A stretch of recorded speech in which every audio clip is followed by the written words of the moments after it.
দেখো বন্ধুরা, আজকে আমাদের রান্না হয়ে গেছে। দুপুরের রান্না নিয়ে চলে এসেছি। এখানে হয়েছে এই যে ছেলের গরম গরম খিচুড়ি, জেলের খিচুড়ি। ছেলেটা দুবার তিনবার খাবে। জানি না আদৌ খাবে কি না, কারণ খেতে চাইছে না। এই যে ঢেঁড়স সেদ্ধ আর ইলিশ মাছ ভাজা, ইলিশ মাছের তেল। কালকের একটা পটল পোস্ত রয়ে গেছে, এই যে পটল পোস্তটা খেয়ে নেওয়া হবে। আর মুসুরির ডাল, হ্যাঁ, গরম গরম ডাল চাপ চাপ করে করা হয়েছে। আর এই যে গরম গরম ভাত, দেখো বন্ধুরা ধোঁয়া উঠছে।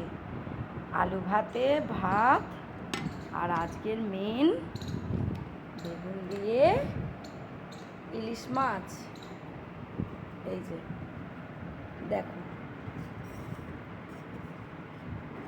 এই যে আজকের বেগুন দিয়ে ইলিশ মাছ। এই হচ্ছে আমাদের আজকে দুপুরের মেনু, খুব সিম্পল।